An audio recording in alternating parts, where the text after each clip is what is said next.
Bonjour à tous, chers internautateurs et internautatrices, et bienvenue dans ce nouvel épisode des Trick Track Télé consacré à la peinture de figurines. J'ai le plaisir de recevoir aujourd'hui Florian, qui est venu de sa campagne chartraine, enfin, oui, c'est ça. pas si lointaine que ça d'Orléans, pour nous parler un petit peu du matériel qu'on utilise quand on veut faire de la peinture à l'aérographe, parce qu'on va faire une petite série de vidéos consacrées à la peinture de figurines à l'aide d'engins comme ça, que moi je connais pas très bien, mais je vais tout savoir dans très peu de temps. Voilà, à l'aérographe. Donc, rentrons dans le vif du sujet, puisque cette vidéo se consacre au matériel. Dis-nous tout, Florian, de quoi il faut acheter et avoir et posséder pour commencer au moins, et quels sont les prix et tout ça du matériel dont on a besoin pour peindre à l'aérographe. D'accord, très bien. Donc en fait, ce qui se passe, c'est qu'effectivement, le but du jeu là, c'est de faire de la peinture à l'aérographe pour peindre des armées de figurines, hein. Ce qui va se passer, c'est qu'on trouve plusieurs types d'aérographes. On va trouver des aérographes, moi je me sers que de ceux-là qui sont avec un petit godet comme ceci, où la peinture est ascendante et descend, mais on va trouver aussi des aérographes qui sont à aspiration, avec des godets qu'on enclenche en dessous. Un peu comme les pistolets de peinture pour les carrosseries de bagnole, tout ça. Exactement. Donc moi j'en ai pas parce que je me sers que de petits godets comme ça à gravité. Donc au final, on trouve plusieurs marques d'aérographes. C'est très aléatoire. On peut trouver des aérographes à 30 €. Un aérographe comme celui-ci, ça vaut 170 €. D'accord. Voilà, bon, là on est dans des aérographes qui sont très précis et qui permettent de faire des choses très précises et qui ont un très beau contrôle au niveau de la gâchette ici. On va préférer des aérographes double action à des aérographes simple action. Tout simplement, l'aérographe double action, ce qui se passe, c'est qu'il y a une pression pour contrôler le débit d'air et une pression arrière pour contrôler le débit de peinture. Okay. Ce qui fait qu'on va pouvoir contrôler, au même titre qu'on contrôlerait un petit peu la peinture avec un pinceau en utilisant la capacité du réservoir et la pression qu'on pourrait exercer sur le pinceau.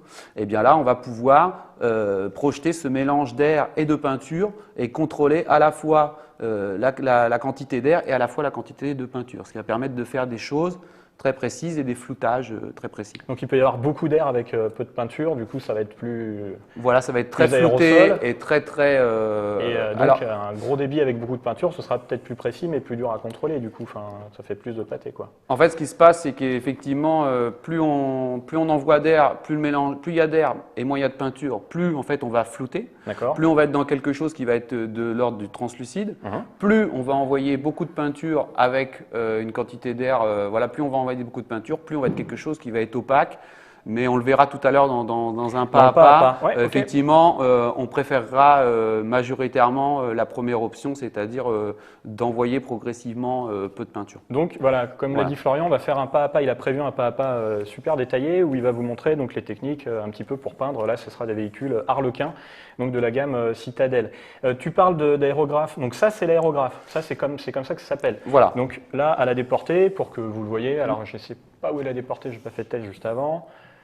Hop, est-ce que Nod me suit sur la déportée ou pas? Ah si, je me vois un peu dans l'écran, je ne suis pas du tout sur la déportée. Là, je suis sur la déportée. Voilà. Donc ça, c'est l'aérographe en lui-même. Voilà. Donc on fera une autre vidéo aussi où Florian nous démontrera le matériel pour montrer un peu comment ça s'entretient, comment ça se monte et tout. Et donc ça, c'est l'aérographe. Mais est-ce que si j'ai que ça, parce que je vois un tuyau là, donc ça doit bien être, ça se branche quoi? C'est le fil électrique, ça se met contre le mur et puis ça va se brancher à un compresseur. Un compresseur. Donc ça, c'est le gros truc que j'ai à côté de moi là. Voilà, exactement. Okay, je pensais que c'était ton respirateur, mais non, tu n'as pas de souci de respiration.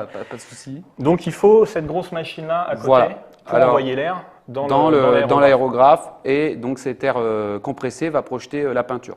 D'accord. Donc là, le compresseur qu'on a là, c'est un compresseur qui est un petit peu particulier. Pareil, on trouve différents types de compresseurs. Nous, on va choisir un compresseur qui a une réserve d'air. Okay. Pourquoi une réserve d'air? Parce que ça va permettre d'avoir une pression qui est plus constante que quand on a un compresseur qui envoie directement l'air, puisque quand il tourne, en fait, finalement, on a une baisse de pression, alors que là, on a toujours la même pression qui sort de la bouteille et il remplit progressivement. Tu le charges un petit peu, c'est ça? Tu l'allumes ou ça se fait très rapidement? Ça s'allume et après, c'est automatisé, tout se fait tout seul. Et ça distribue l'air toujours au débit que tu choisis avec voilà, ta petite gâchette. Alors, ça distribue l'air toujours au débit dans le tuyau, puisqu'effectivement, après, c'est la petite gâchette qui va faire que je vais envoyer plus ou moins d'air. Bon, toi, je montrerai les figurines tout à l'heure pendant le pas à pas et tout, mais bon, tu as un niveau de malade mental. Mais pour celui qui voudrait s'y mettre, en fait, Tu dis il y en a à 30 euros. À 30 euros, on trouve aussi des doubles actions, donc où on peut vraiment travailler. Oui, alors on trouve des Aztec, on trouve tout un tas d'autres marques. Voilà. Bon, moi, je conseille vivement, puisque j'ai très vite été là-dessus, un Infinity. Pourquoi? Parce qu'en fait, effectivement… Il n'a pas d'action chez Infinity, hein. C'est un pur conseil technique, quoi. Ouais, c'est un pur conseil technique, mais la plupart de toutes les personnes qui font de l'aéro que je connais, ils sont passés à l'Infinity. Pourquoi? Parce qu'effectivement, le fait est, c'est que une fois qu'on est passé à l'Infinity, on se rend compte qu'en fait, on galérait avec les autres.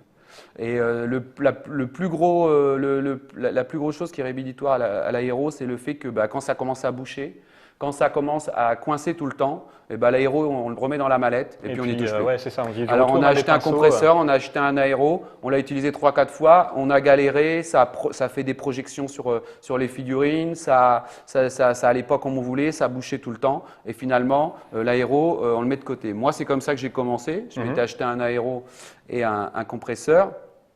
On trouve plein d'informations sur les forums, sur Internet.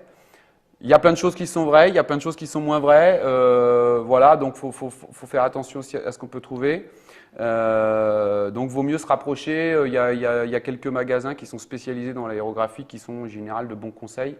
Il y a boutique aéro, choses comme ça, où moi je me fournis. Ou alors, après, il y a des gens aussi. Moi, je ne me considère pas comme ayant un bon niveau à l'aéro. Non, t'es pas très bon, non. Mais je me considère simplement comme, je suis un petit peintre amateur qui fait un petit peu d'aéro et qui se fait plaisir avec la figurine. Par contre, il y a des gens en France, effectivement, qui sont très très bons à l'aéro, qui sont très bons conseils. Vlad, notamment. Vous avez Vlad Painting. Ouais. Moi, j'ai pris une formation chez Vlad Painting parce qu'effectivement, ça m'a permis de répondre à certaines problématiques qui m'avaient fait abandonner l'aéro pendant un certain temps. Et autant d'un point de vue technique de peinture que l'utilisation du matériel. Voilà. D'accord. Voilà, l'accompagnement est double. Donc, toi, tu conseilles quand on commence, donc forcément il faut un aéro, forcément il faut un compresseur, ça on ne peut pas s'en passer. Ouais. De la peinture, on va y revenir tout de suite. Tout à l'heure, oui. Et tu conseilles éventuellement, même quand on a une certaine expérience de l'utilisation de la peinture avec les pinceaux sur figurine, de faire une petite formation avec quelqu'un qui maîtrise un peu pour éviter de galérer et justement de se dégoûter et de ranger son investissement dans le placard. Moi, au départ, un compresseur comme ça vaut dans les 400 €. Un compresseur comme ça avec un aéro, ça vaut dans les 400 €. Aujourd'hui, c'est un investissement, ça permet aussi. Alors, le câble aussi, je ne l'ai pas montré, mais il est important parce que là, on est sur un câble souple. Vous verrez que quand vous achèterez vos aéros, en fait, régulièrement, vous avez un câble qui est une espèce de petit câble en plastique. Pour les perfusions, tu sais. Ouais, ça, c'est pour se perfuser. Et au final, en fait, les petits câbles en tortillon comme ça ne sont pas du tout pratiques. Pas terrible. On va préférer ça. Et celui-là, il est un peu spécifique, effectivement. Ouais, parce que là, on trouve en fait un petit module qui permet ici, en fait, ce qui se passe, c'est que l'air qui est compressé dans la bouteille, il y a de l'eau qui s'accumule un petit peu, vous verrez, dans le petit liquide qui est ici ou là. Et ça, cette petite gâchette ici, quand on appuie, elle va permettre, en fait, avec la pression de l'air, de chasser l'eau pour éviter que l'eau remonte jusqu'à l'aéro. Parce que quand l'eau remonte jusqu'à l'aéro, en plus de l'air, ça envoie de l'eau et là, ça envoie des projections partout. Eau, aéro, et c'est pas du tout bon pour la peinture. C'est plus la peinture du figurine, c'est du Jackson Pollock, quoi. Ouais, exactement. Et le t-shirt peut avoir un effet sympa. Ah oui, d'accord. Par contre, c'est pas maîtrisé. Donc là, tu disais les aérographes, donc de très grande qualité, on est autour de 150-170 € l'aérographe. Un compresseur, donc si j'ai bien compris, c'est à peu près 250-300 €. Celui-là, ça vaut 200 €, c'est un bon aérographe. 200 €, d'accord. Voilà. Mais un matériel, comment on va dire, qui ne va pas te dégoûter tout de suite et qui serait suffisant pour un débutant qui voudrait essayer avant de voir si vraiment il investit quelque chose. Alors, parce que ça fait quand même une somme énorme. C'est là que c'est important, c'est qu'effectivement, il vaut mieux, avant de se lancer dans l'aéro, moi je donne ce conseil-là parce que maintenant ça fait depuis 2003 depuis 2013 là, que je fais de l'aéro de manière assez intensive. Eh bien, effectivement, il vaut mieux essayer de trouver quelqu'un qui nous fait une initiation à l'aéro. D'accord. C'est essentiel. Ne pas acheter le matériel. Il va prêter l'aéro, va prêter le compresseur. On va faire avec lui. On va voir si c'est une activité qui nous convient. Et après, effectivement, il vaut mieux investir tout de suite vers du bon matériel. Par exemple, il y a certains compresseurs. Le problème, c'est que l'air va sortir chaud. Ah oui. Et du coup, ça va sécher la peinture dans l'aéro Et et ça on va va pas boucher. comprendre pourquoi. Alors ça bouge tout le temps, on va chercher X solution et on va pas comprendre. D'accord. Des fois, il y a des aéros où effectivement, au niveau de certains joints ou au niveau de certaines jonctions de l'aéro, c'est pas tout à fait étanche. On va avoir des retours de peinture dans l'aéro, on va chercher les problèmes, on va pas trouver. Ok. La qualité des aiguilles, enfin, il y a tout un tas de choses qui fait qu'effectivement, pareil, vous voyez, cet aéro-là, il a un gros intérêt. Je le montrerai dans la présentation matérielle, mais c'est vraiment les seuls qu'on a là pour l'instant. En fait, quand j'appuie ici, et bien là, je contrôle le débit de peinture. C'est-à-dire que ça m'empêche de reculer, vous voyez, la petite gâchette. Donc il Et devient du coup, simple action. et il devient simple action dans le sens où là, je peux plus, enfin, il continue voilà, à pouvoir envoyer ici. Ouais. Non, il est toujours double action parce que je peux toujours contrôler le débit d'air et le débit de. Mais ce qui se passe, c'est qu'effectivement, ça me limite dans le fait que je peux reculer ma galette et dans la quantité de peinture que je peux D'accord. envoyer. Ok. Et ça évite, surtout quand on est au départ, quand on commence l'aéro et qu'on ne contrôle pas bien, Qu'on n'a pas le. d'envoyer un grand coup et de gâcher tout son travail. Ouais, parce qu'après, il y a ça aussi. L'aéro, c'est de nouvelles techniques, on le verra tout à l'heure. Ouais. Et il y a un outil là, vraiment nouveau. C'est une autre manière de tenir le pinceau. Et puis, il y a tout un tas de techniques qui sont vraiment particulières à l'aéro et à l'utilisation de cet outil.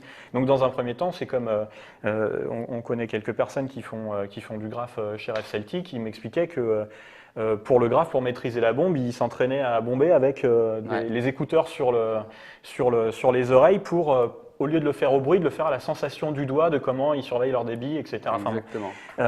ok, pour revenir au matériel, du coup, après ces excellents conseils pour débutants, parce que pour le coup, ouais, c'est ça, pas se lancer à corps perdu dans un achat de 500 euros, Voilà. et vraiment voir si ça nous plaît. Et puis après, il y a du matériel un peu moins cher, éventuellement pour commencer. Oui, on peut mais tu trouver, conseilles quand même on peut trouver un kit, on peut trouver des kits. Aujourd'hui, je vous dis, il faut aller un petit peu fouiller, puis attendre des fois certaines promotions sur des sites comme le Grand Blup. Là, nous, c'est un magasin sur Chartres qui vend de l'aéro.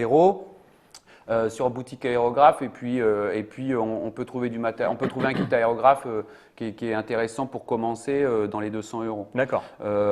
Après c'est vraiment, enfin on va voir là certaines pièces qui ont été réalisées. Quand on veut commencer à rentrer dans quelque chose de vraiment de précision, eh bien, effectivement, c'est un peu comme pour la peinture sur figurine avec pinceau. On va passer sur des pinceaux d'autres qualités. On va passer sur, voilà, parce qu'il y a des dimensions plus importantes. Alors, autant sur la peinture de figurine, il y a des gens qui arrivent à faire des choses fantastiques avec des pinceaux, pas forcément des pinceaux Games Workshop, tu vois, par exemple.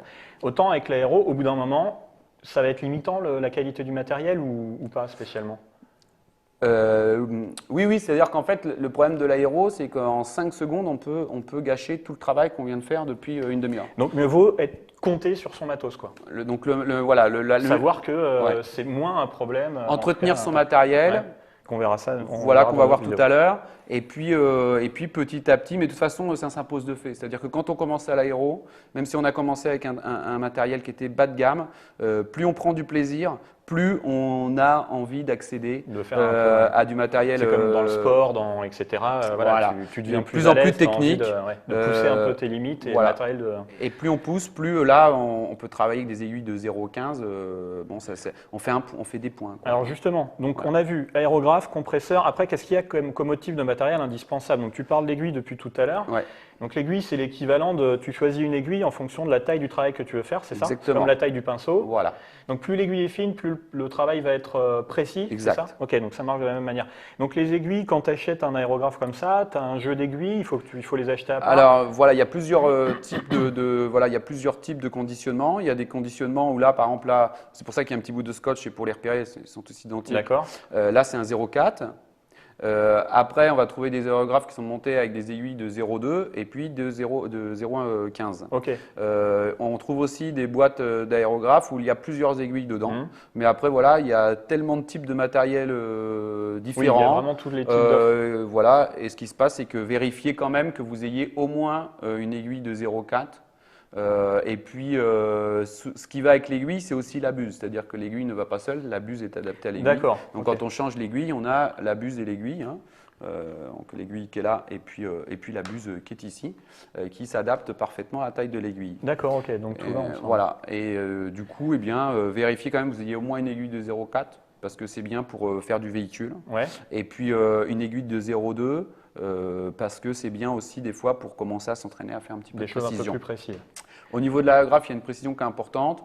Vous verrez sur Internet, parce qu'il y a une petite, Donc il y a le compresseur, un petit tableau là sur le compresseur. un nanomètre Un quoi. petit nanomètre. Ouais. Donc on règle la pression. Normalement, on la règle une fois pour toutes. Après, on y touche rarement. Puisqu'en fait, comme on a le contrôle au niveau de la gâchette, on va gérer. Et ce qui se passe, c'est que on trouve vraiment de tout sur Internet. Mais moi, je travaille à 3 bars, entre 2 et 3 bars. Donc voilà, moi, je conseille plutôt de travailler à 2-3 bars. Ça a une explication toute simple. C'est qu'en fait, là encore, c'est pour éviter que les gens galèrent. C'est que comme on projette de la peinture avec de l'air, plus l'air envoie fort, eh bien, plus les particules de peinture vont vite sur le support et n'ont pas le temps de sécher. Et on évite les effets farine et les effets comme ça. Plus on travaille à basse pression, plus effectivement la peinture elle met du temps à atteindre le support et donc au final on peut, cet effet granuleux, on peut avoir des effets farine. Et sur souvent, certaines bombes de sous-couche quand les conditions extérieures sont pas bonnes ou que la bombe est pas de bonne qualité. Ouais. Ok. Au niveau de la peinture, on va. Ah oui, si j'avais une question de Dacon. Merci pour les questions en live. D'ailleurs, n'hésitez pas. J'avais donné à Florian, parce que c'est vrai que j'ai pas spécialement présenté plus que ça. Florian, c'était pas un professionnel du tout de la peinture. Du tout. Tu as un métier autre complètement. Complètement et différent. tu fais ça. Alors, je crois que tu l'as dit un peu tout à l'heure, par plaisir, par passion, par loisir, parce que tu joues aussi à des jeux de figurines tels Warhammer 40 000. Là, on voit beaucoup sur la table de figurines de cette gamme. Et voilà, après, moi, je connais Florian parce qu'on a l'occasion de se croiser dans des tournois ou dans des conventions de jeux, parce qu'on a des potes en commun, et voilà. On a eu l'occasion de se friter un peu sur des concours de peinture une fois. Oui, c'était sympa. Mais bon, sympathiquement, voilà, à chaque fois. Et puis juste, moi je suis baba devant son travail, j'adore ce qu'il fait, donc voilà, il me semblait que c'était une personne bien aussi, parce que justement c'est un amateur, c'est pas un pro, et en s'y mettant on peut arriver à des trucs. Bon, il a certainement un talent particulier, je vous montrerai tout à l'heure des freehand, c'est pas tout le monde qui est capable de faire des freehand au pinceau comme ça. Mais en tout cas, voilà, pour un amateur qui fait ça pour son loisir, voilà, il y a un résultat qui est juste hallucinant. Pour revenir au matériel, et puis à la question de Dacon demandait si les aiguilles étaient compatibles avec toutes les marques d'aérographes. En fait, si on peut prendre du matériel d'une autre marque pour aller… Alors j'avoue que c'est un problème sur lequel je ne me suis pas énormément penché.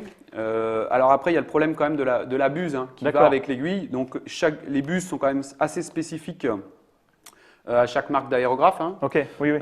Puisque voilà, et du coup, il est quand même. Enfin, pour être sûr pense que ce qu'il soit est préférable que pour ce soit calibré. Voilà. Je pense qu'une aiguille Aztec, c'est pas évident qu'elle puisse s'adapter sur un Infinity. Et puis mieux inversement. vaut rester dans la même marque pour être sûr de ne pas avoir de soucis. Voilà, parce que le moindre petit décalage entre l'aiguille ou la buse ou le moindre petite fuite dans le corps de l'aéro va faire en sorte que tout de suite, c'est une galère. D'accord. Tout de suite, on va avoir un retour de bulle, tout de suite, on va avoir des pertes de pression, des choses comme ça, ou la peinture qui va sécher dans le corps de l'aéro. Et tout de suite, on va se retrouver à la galère, on va se retrouver dans le cas premier que j'avais expliqué, c'est-à-dire que on se dit « Ah purée, je viens de peindre 5 minutes et mon aéro est déjà tout bouché, je mets 20 minutes à tout relaver, je remets tout, je repeins 5 minutes et on est reparti pour un tour et on se dit bon l'aéro, je suis dans le salon, il y a les beaux-parents qui arrivent dans une demi-heure pour manger le poulet du dimanche, j'ai eu le temps de rien faire, d'accord. Passons à la peinture maintenant, et puis après je pense qu'on pourra conclure cette vidéo de présentation du matériel, sauf si tu penses qu'il y a d'autres choses qu'on peut présenter au niveau matériel, sachant qu'on reviendra sur tout un tas de choses qui sont placées là-bas à côté de toi au moment du montage, démontage, nettoyage de l'aéro. De la peinture, qu'est-ce que tu utilises comme peinture? Est-ce qu'il y a une peinture particulière pour l'aéro? Est-ce que c'est les peintures de figurines pour figurines traditionnelles? C'est quoi? C'est de l'huile, de l'acrylique? C'est de l'acrylique. D'accord. C'est de l'acrylique qu'on passe. Enfin, moi, c'est de l'acrylique que je passe à l'aéro. Il y a aussi ça veut dire qu'il y en a d'autres qui n'utilisent pas forcément de l'acrylique? Moi, à ma connaissance, pour l'instant, j'ai de l'acrylique, mais l'aéro a d'autres utilisations dans d'autres domaines. Dans la peinture pour automobile. Mais pour la peinture de figurines, pour la peinture de figurines, c'est de l'acrylique. L'huile passe pas à l'aéro, à ma connaissance. Et donc voilà, aujourd'hui de toute façon majoritairement on va dire qu'il y a 95% des gammes sont acryliques pour la figurine. Là il y a des gammes de la Prince Auguste par exemple qui fait air, donc on peut supposer qu'il y a un petit rapport avec le fait avec alors là c'est spécifiquement de la peinture aérographique. C'est exprès pour. C'est fait pour. Donc c'est des biberons, peinture acrylique, on peut l'utiliser pour peindre au pinceau, c'est exactement voilà, la même chose. C'est une question qui se pose souvent, on me dit est-ce qu'on peut peindre au pinceau avec l'acrylique Prince Auguste Air? Bien sûr que oui. Moi, je le fais. D'ailleurs, et quelle est la différence alors? Pourquoi c'est air? Alors, en fait, c'est air parce qu'en fait, il faut savoir que les peintures, elles sont centrifugées. Donc il y a un taux de voilà, ils sont centrifugés pour que les pigments soient de plus en plus fins et que la peinture soit fluide. Donc effectivement, c'est de la peinture qui passe très très bien, ce qui est très fluide. On peut voir le rapport. Donc il y a moins de. Voilà, par rapport à une peinture. Alors là, on a deux peintures. J'ai ramené deux peintures qui sont spécifiques pour l'aéro. Ça, c'est de la Procolor spécifique pour l'aéro. J'essaye de me cadrer. Voilà, donc la Procolor qui est là, donc qui est faite pour l'aéro. Airbrush. Et ça coûte combien? Ça, c'est des gros biberons. Alors 6,90. Voilà, il y a les prix dessus. Et l'autre, c'est quoi? C'est 2,50 €, 3 €? Alors c'est 3 €, une PAR, c'est 3 €. D'accord. Donc c'est l'ordre de prix des peintures acryliques traditionnelles. Après, tu avais d'autres gammes aussi que tu avais amenées. Ça, par contre, c'est pas du tout pour l'aéro. Non, c'est pas du tout pour l'aéro. Voilà. C'est pas commercialisé exprès pour l'aéro. Non, c'est des peintures qui sont à la base faites au pinceau. P3, donc ça, c'est la marque de Privateer Press qui sort le jeu de figurines War Machine, et Horde, c'est ça? Exactement. Là, c'est du bon vieux Citadel dans ces fameux pots vraiment trop pourris, mais la peinture qui est dedans, c'est de la Citadel quand même, donc ça marche. Et puis là, c'est les nouveaux pots. C'est pas les nouveaux parce que c'est de la fondation, ça se trouve plus, ça. Voilà. Enfin, ça se trouve plus. Plus en boutique, en tout cas. C'était bien la gamme fondation d'ailleurs. Et alors ça, c'est ultra couvrant, par exemple, la fondation. Oui. Donc tu fais comment pour utiliser la fondation? En fait, ce qui va se passer, c'est que, encore une fois, le but du jeu à l'aéro, toujours, je vais me répéter, mais c'est vraiment le point central, c'est de ne pas boucher.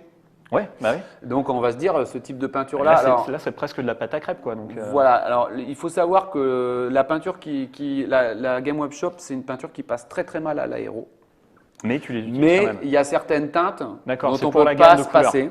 Donc si on ne les trouve pas dans d'autres gammes, on va principalement les utiliser. Alors comment tu fais pour pallier ce défaut, justement, qu'elle ne soit pas faite, qu'elle soit assez pâteuse? Enfin, pâteuse, c'est exagéré, mais qu'elle ne soit pas forcément très fluide. On va utiliser un taux de dilution qui va être important, d'où l'intérêt justement d'une utilisation de l'aéro, de précision et de floutage pour justement éviter ce qu'on verra tout à l'heure au pas à pas, c'est-à-dire tout ce qui est toile d'araignée. Et puis éviter qu'elle soit pas assez fluide et que du coup on bouche directement et que ce soit foutu. La fondation, c'est une peinture, je finis puis après c'est bon. Non mais j'ai demandé avec quoi tu dilues, mais vas-y, finis. Et la fondation, c'est une peinture qui passe à l'aéro, passe même mieux que la Games. Et la P3 par contre, elle passe très très bien à l'aéro. C'est-à-dire que limite sortie de pot, ça fonctionne? Non, il faut quand même diluer. Diluer quand même. Mais la P3, tu conseilles quoi? Ouais, la P3, voilà, elle passe vraiment très très bien à l'aéro. Autant que bien diluée, la P3 elle passe aussi bien que la PAR, voire même pour le blanc, je préfère presque utiliser de la P3 diluée que la PAR classique. Alors que la Games, je préfère dire tout de suite parce que je dis c'est cool d'utiliser la Games. Moi je trouve moi j'ai plus de difficultés, elle passe moins bien. C'est plus pour une question de teinte, pour pas te prendre la tête à essayer de retrouver la teinte en faisant trop de mélange, que tu utilises la Games. Alors avec quoi tu dilues justement? Avec de l'eau, avec du médium? Enfin, c'est forcément un médium. L'eau est un médium quand on dilue. J'ai tout vu, j'ai vu des gens qui diluent avec de l'alcool, j'ai vu des gens qui diluent avec de l'eau. Tu disais que tu étais à peu près à 3 bars, donc diluer avec de l'alcool, c'est pas forcément… si t'en es à faire 3 bars, c'est que… L'alcool, ça va sécher tout de suite, sur le support. Par contre, ça va, du coup, comme ça sèche vite, ça favorise l'effet farine. Donc j'ai vu un gars qui venait de Nantes qui peint, qui dilue à l'alcool. Tu projettes des gouttelettes d'alcool aussi, quoi. Enfin, mais en fait comme ça sèche dans l'air. Ouais, c'est tout de suite. Faut pas travailler avec un masque. D'ailleurs, faut pas travailler protégé. Alors c'est un des problèmes de l'alcool, c'est que effectivement, tous les diluants qu'on va trouver ou ceux qui travaillent à l'alcool pur, c'est que là il faut un masque parce que finalement les mal de tête. On va trouver plusieurs sortes de diluants spécialisés pour le coup. Ouais, d'accord. Alors je vous en ai amené plusieurs. Alors là, vous avez le diluant Tamiya X20 qui est très connu. Donc, hop. J'y suis pas du tout. Là, j'y suis. Voilà, l'avantage du Tamiya, c'est qu'il y a de l'alcool dedans. Ça veut dire qu'il rend maigre. Diluant, donc. Et du coup, il y a de l'alcool dedans. D'ailleurs, il y a une petite croix. Voilà. Ok.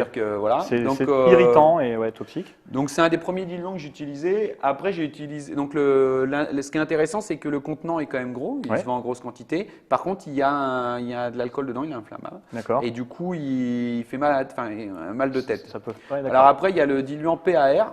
Qui va avec la gamme de peinture du même nom. Je montre. Qui est très très bien. Donc lui, il a l'intérêt de pas contenir d'alcool ou choses comme ça.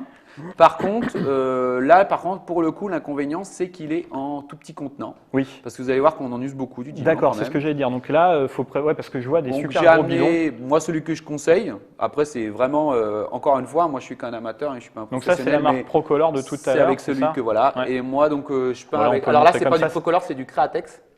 D'accord. C'est encore une autre marque. L'avantage, c'est que ça se vend en bouteille Là, ça, de 75 1 litre. Ouais, ok. Alors, bon, ça, je ne sais plus combien c'est, je crois que c'est de l'ordre de 40-50 euros, mais du coup, on l'a vite amorti. Et c'est comme les gels, intimes, c'est water-based. Ouais, non, Donc tu peux même l'utiliser avec tes préservatifs, ça ne va pas les abîmer. ça ne m'abîmera pas Ok, c'est fantastique. les préservatifs. N'essayez peut être pas de chez latex. vous, hein. Évidemment. Mais d'accord, donc après là, du coup, c'est beaucoup plus soft au niveau quand tu travailles longtemps. Ça Voilà, te moi flingue je a mets pas de priori moins masque, lentement. je fais des sessions d'aéro de 7-8 heures d'affilée. Hein, Sans masque, sans filet. sans masque, d'accord. ouais. Non, mais en tout cas, Ouais. ça ne te tourne pas la tête, etc. Non, Ce enfin, ne ça me serait pas tourne le cas d'autres Voilà, produits. le Tamiya, j'avais ouais. mal à la tête, hein, j'ai des mal de Ouais, tête. ok. Ouais, bah oui, ça se comprend. D'accord. Et ça coûte combien un bidon comme ça à peu près? Ça, c'est entre 40 et 50 euros. Pareil, vous pouvez trouver sur boutique aérographe. Et ça te fait combien de séances de peinture de 7-8 heures? Ah, une bouteille comme ça, moi, ça me dure presque une année. Hein. D'accord. Voilà. Ouais. Bon, je fais de l'aérographie, Sachant que 3-4 Florian, sessions par semaine. de temps en temps, j'appellerai peut-être Papyrus parce que c'est Oui, son pseudo voilà, dans le petit monde des tournoyeurs de la région centre en 40K. Sachant que Papyrus, il a une production de peinture hallucinante. Donc quand il dit que ça tient un an, ouais. moi par exemple, je pense que je peux en acheter un pour tout le reste de ma vie. Quoi. Mais bon, d'accord, ok. Donc voilà, ça a un coût, mais ça dure. Et puis Oui. c'est un bon produit spécialisé. Ouais, celui-là est etc., très bien. etc. Si tu as envie de diluer, je dis ça, voilà, on va conclure là-dessus après, on verra pour les autres vidéos pour rentrer plus précisément dans le matos et comment il s'utilise. Si tu as envie de diluer à l'eau, Tu peux, mais encore une fois, toujours le même point, hein, c'est que ça induit que plus de galères, plus de ça risque de sécher, ça risque de s'évaporer, sécher, si ça tu risque peins de longtemps, boucher, on risque d'avoir d'effets farine. avec la chaleur dans la pièce, tout ça, Voilà. machin, d'accord. Et c'est bien ça, c'est qu'effectivement, le problème de l'aérographie, c'est que le but du jeu, c'est quand même d'essayer d'avoir un résultat qui est fin. Moi, ce que j'aime, c'est de faire de l'aérographie sans qu'on voie trop la touche aérographe, Ouais, qu'on on ait en reparlera l'impression de se ouais. rapprocher de quelque chose qu'on aurait pu faire au pinceau. Et du coup, il faut arriver à que ce soit très très fin. Et donc ce type de produit, toutes les choses qu'on vient d'évoquer, les barres auxquelles on travaille, la finesse des aiguilles, la qualité du matériel, va pouvoir permettre, comme sur la peinture de figurines de cheminée, ce que moi je ne fais pas du tout, d'atteindre des niveaux de qualité supérieurs.